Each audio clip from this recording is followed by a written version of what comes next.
Shalom, it's me, Baht Zion, and today we're going to talk about abuse. Ready?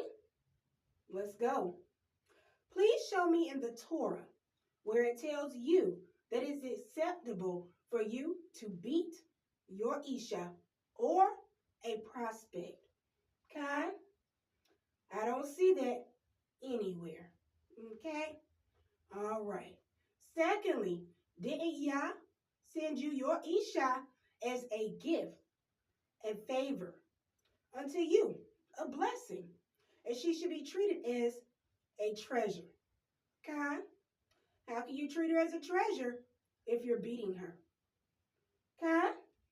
All right, now in Genesis chapter 3, verse 16, it states, a wife's desire shall be to her husband, and he shall rule over her.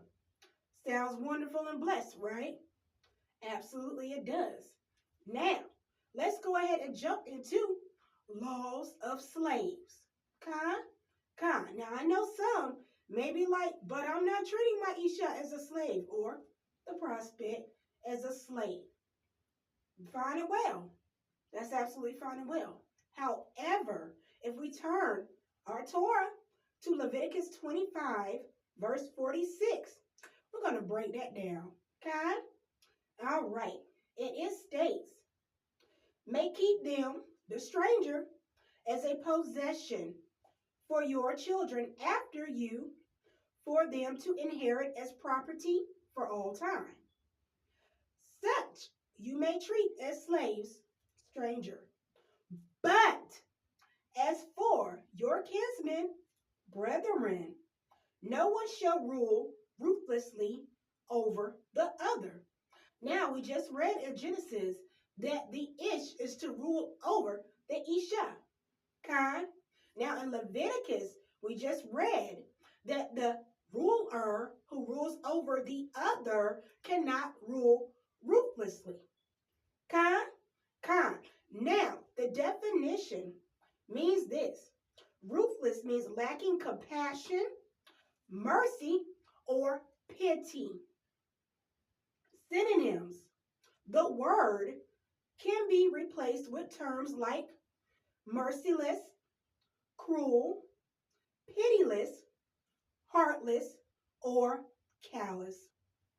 In the Tanakh, while the word ruthless itself might not be used extensively, however, the concept of lacking compassion and mercy is frequently discussed and condemned. Now, in Leviticus 25, verse 46, states you cannot rule ruthlessly over another Israelite. Punching, kicking, stabbing, slapping, using objects, choking, etc. in towards the Isha, or the prospect, who you may be in courtship with, it is still considered that person as your kinsman or brethren. So abuse, ruthless behaviors ruling over another is condemned. It should not happen, which modern terms is domestic violence. But let's continue. Exodus 21, verse 7 through 8, and it states, when a man sells his daughter, and Ob sells his daughter as a slave, she shall not be freed as a male slaves are. If she proves to be displeasing to her master, what does a master do?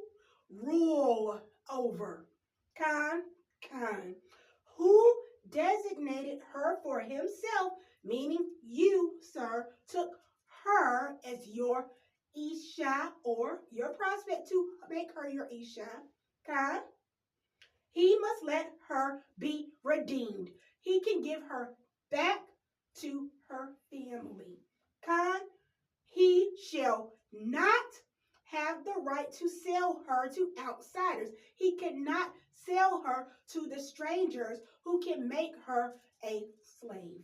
It cannot happen. Now, it also goes furthermore to say, since he broke faith with her, he found something displeasing with her. He found something in her that's not going to suit his lifestyle. So he has to let her go. Kind for his shalom. Kind, kind. This verse emphasizes the importance of maintaining integrity and justice in relationships. Okay? Particularly in situations where one person holds significant power over another. Once again, in Genesis, what? Your desire as a Isha should be to your husband, and he shall rule over you, which shows he holds power over you. Con, con. Simply put, just let her go back to her family. That's all you got to do. You don't have to hold her there. You don't have to trap her. You definitely don't have to beat her. Okay? Kind. Yah's laws are designated, Yah's laws are designed to protect the dignity, rights of every individual, ensuring that those in positions of power do not exploit or mistreat those under their authority. Kind, kind. The requirement of the master to allow the woman to be redeemed if he does not marry her reflects Yah's concern for her well-being and his desire to prevent injustice. So if the woman that you have as a prospect, the courtship phase or whatever, like that, right? And you want to marry her at one point, and now you feel as if she's not going to meet the standards or whatever area you want her to be with you to climb up a ladder, corporate ladder, whatever they like to say, right? You are to let her go. Okay? You let her go. Once again, you do not hold on to her at all. Laws of marriage, Deuteronomy 24, verse 1. And it states, a man takes a wife and possesses her. She fails to please him because he finds something obnoxious about her, and he writes her a bill of divorce, hands it to her, and sends her from his house.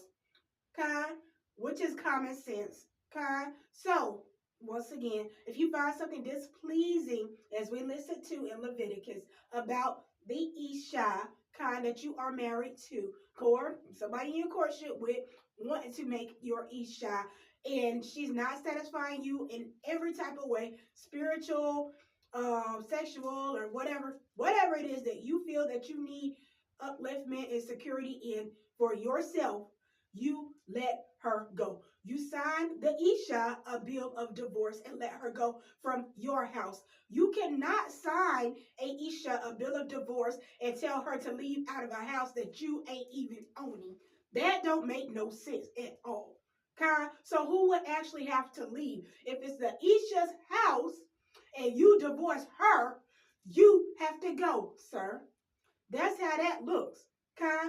And too many days, some men, sorry to say this, y'all stick around in situations being unhappy and stuff, and there's too much infidelity going on because you don't have anywhere to stay because the Isha you're with owns the home. So whenever you take in the Isha and you possess her, you have to give her a place where she can possess and make it a home for both of you.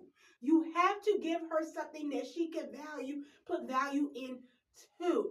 Okay? Because if a woman is in a home, she's going to make the home suitable for both of you. Okay? And she'll be more willing and more eager to do things the way that she's supposed to do it within the marital aspect, the union, the contract that she has with you in the covenant before Yah and yourself, without there being any turmoil and things like that. And if it is a small amount of turmoil, a small amount of disagreement, she is willing to sit down and talk to you about it. Nowadays, you have these modern behind women who some men are married to worldly women, and some women are married to worldly men.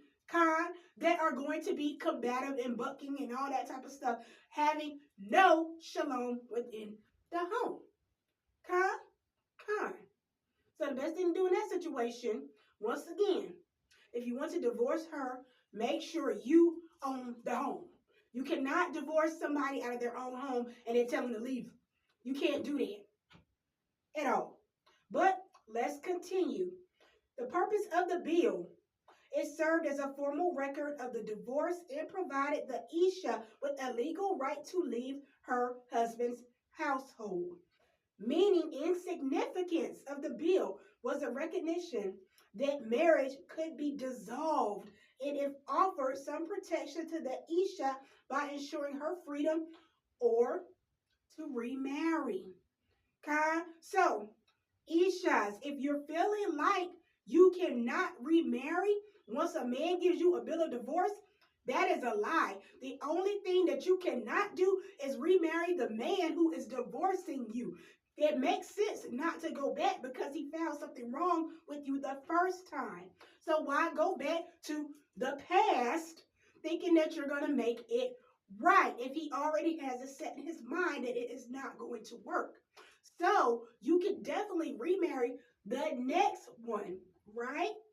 But if you do that and he finds something obnoxious about you where he gives you a bill of divorce, don't think that you can go back to the first husband because things were better on that side of the fence versus the fence you just left from, because he cannot take you back because you are polluted. Once you lay down with the next man, you have become polluted to the first man. Okay? So you can't do that.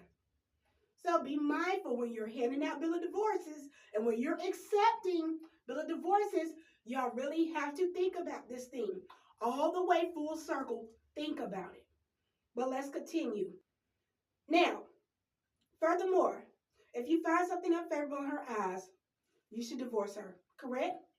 So, if Yah gives you a way of getting rid of an Isha because she is not suiting you, then why do you feel you have to put your hands on her?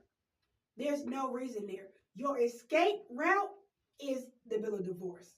Okay? And also, let's clear up another thing, okay? Some Ishas may be deemed as being unruly, okay?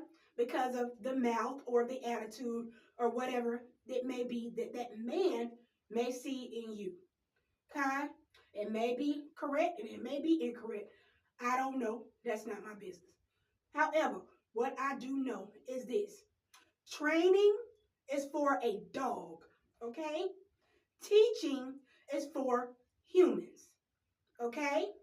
Now, if you as a ruler, a lead, a head, if you honestly know how to have good communication skills, good teaching methods and things like that where she can learn from you and you see that she is being receptive, then that is a good start. That's how you teach a woman to be the Isha that you need her to be in your life for whatever dealings you may have that associate them with you. Okay? All right. So, the moral of this video is abuse, domestic violence. It is not warranted. It is not accepted in Torah. It is not something that you should be doing within your home towards each other. Okay? And in this story, towards an Isha or a perspective, meaning a female that you would like to make into a Isha. Okay? In order to rule properly, you men have to be taught properly. You have to see examples of how a man is supposed to rule his home. A man does not throwing fits, breaking things, demanding respect demanding that they get their needs met from the Isha because they're throwing a tantrum. That is not what a man looks like. That is not a good example of a leader. So, men, if you happy to have that in your home as what you have seen your Ab do to your Ima, that is not the way to do that. Now, I will say that some of those behaviors that I just mentioned are absolutely traits that are learned from the heathens that we picked up.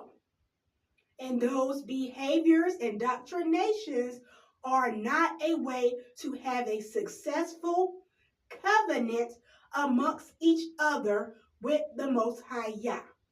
He will definitely frown upon that. As he stated in Leviticus to include Deuteronomy, you are not to rule ruthlessly over your kinsmen or brethren. Brethren, Salakia. Shalom, Mirakai.